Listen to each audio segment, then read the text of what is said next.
Hello my lovely viewers, আসসালামু আলাইকুম। Welcome back to my channel. প্রতিদিন যেমন রান্না করি, আজও রান্না করছিলাম। ভাবলাম যে একটা মুরগির রোস্ট আপনাদের সাথে শেয়ার করি। একটা মুরগি দিয়ে আমি রোস্ট করেছি, 8 টুকরা করেছি। লবণ আর মরিচ দিয়ে প্রথমে 10 মিনিট ম্যারিনেট করে রেখেছি।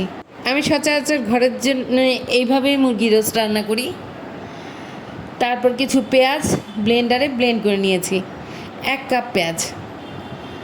তারপর 1 কাপ চীনাবাদাম আর কয়েকটা কিশমিশ ব্লেন্ড করে নিয়েছি। আমি চিনি দেই না, তার পরিবর্তে কিশমিশ দেই, জয়ত্রী দেই, জয়ফল দেই না, গরম মশলার গুঁড়া দিই। জয়ফলটা আমার ঠিক ভালো লাগে না। কয়েকটা এলাচি দিব, 5-6টা। আর পেঁয়াজ নিয়েছি, এখানে 4টা কাঁচামরিচ নিয়েছি, যেহেতু একটা মুরগি আমাদের। মুরগি এপিট ওপিট করে ভেজে নিলাম। খুব কড়া করে ভাজবেন না।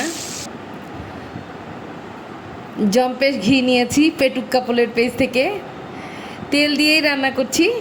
তার মধ্যে একটু ঘি দিয়ে দিলাম জাস্ট সেন্ট হওয়ার জন্য। পেঁয়াজটা ভাজছি, অল্প একটু পেঁয়াজ অল্প তেলের মধ্যে ভাজছি। পেঁয়াজটা একটু ব্রাউন হয়ে গেলে তখন 1 চা চামচ রসুন দিব। রসুনটা ভেজে রসুনের গন্ধ চলে গিয়ে সুঘ্রাণ বের হলে তারপর আদা দিব। আদা দিয়েছি 3 চা চামচ, টেবিল চামচ বলতে পারেন, এক টেবিল চামচ। রসুনটা আমি দেই, রসুনের থেকেও একটা সেন্ট হয়, ঘ্রাণ হয়, সুঘ্রাণ, সেই জন্য অনেকেই রসুন দেন না। তারপর ভালো করে ভেজে নিলাম। ভেজে নেওয়ার পর আমি পেঁয়াজ বাটা দিয়ে দিলাম। পেঁয়াজ বাটা, তারপর চীনাবাদাম বাটা, কিশমিশ বাটা, এগুলো সব দিয়ে ভালো করে কষিয়ে নেবেন। কষিয়ে নেওয়ার পর এর মধ্যে মুরগি দিয়ে দিবেন, ভাজা মুরগি। আর তার মধ্যে গরম মশলার গুঁড়া আর কাঁচামরিচ দিয়ে দিবেন। আমি এইখানে 1 চামচ লবণ দিয়েছি। মুরগি ভাজার সময় মুরগির অনুযায়ী লবণ দিয়েছিলাম, আর এখানে যে গ্রেভিটা হবে গ্রেভিটার অনুযায়ী 1 চামচ লবণ দিলাম। আমার ঘরে সবসময় টক দই থাকে, আমার হাজব্যান্ড প্রতিদিন খায়। তো যেহেতু আমি একটা মুরগি দিয়ে করছি, তাই 3 টেবিল চামচ দই নিয়ে ফেটিয়ে নিলাম।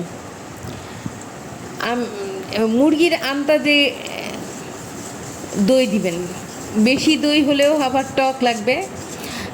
আমার বাসায় আমার হাজব্যান্ডের আমার ডায়াবেটিস আছে, সেই জন্য আমরা চিনি দিই না। আপনারা যারা ডায়াবেটিস নাই তারা একটু চিনি দিবেন বা একটু মধু দিবেন, এরকম। আমরা চিনি দিই নেই, যে তার পরিবর্তে কিশমিশ দিয়েছি। কিশমিশটাও আর দেশি পেঁয়াজ যেহেতু একটু মিষ্টি মিষ্টি হয়েছে। আমার বাচ্চারা খেতে পছন্দ করেছে এই রোস্টটা, আমার হাজব্যান্ডও পছন্দ করেছে। তারপর মুরগি অনেকক্ষণ কষিয়েছি। আপনার যদি সময় থাকে হাতে, ছোট্ট আগুন দিয়ে ঢেকে মুরগি অনেকক্ষণ ধরে কষাবেন, দেখবেন অনেক মজা হয়েছে। আর আমার একটু তাড়াহুড়া ছিল, সেই জন্য আমি একটু পানি দিয়ে শুকিয়ে নিয়েছি। আবার তাড়াহুড়া করে সার্ভ করেছি, যেহেতু ওদের খাওয়ার সময় হয়ে গিয়েছিল। এভাবে আমি প্রায় রোস্ট রান্না করি। গরম মশলা গোটা দিই না, গরম মশলা পাউডার দিই। আপনার ইচ্ছে হলে, যদি আপনার সাদা পছন্দ না হয়, একটু হলুদ কালার দিতে পারেন। কিন্তু খেতে খুবই মজা। এভাবে রান্না করে দেখবেন, রোস্ট খেতে খুবই মজা লাগছে। আমি এগুলো নিজেই রেসিপি করেছি, কারোটা দেখে না। এত ছোট বয়সে বিয়ে হয়েছে আমার, কোনো রান্নাই পারতাম না। নিজে নিজেই এইটা সেটা দিয়ে রান্না করতাম, খেতে মজা হলে বুঝতাম যে বাস কিছু একটা হয়েছে। সত্যি খেতে খুব মজা হবে, আপনি একবার ট্রাই করে দেখতে পারেন। অনেকে অনেক রকম করে রোস্ট রান্না করে।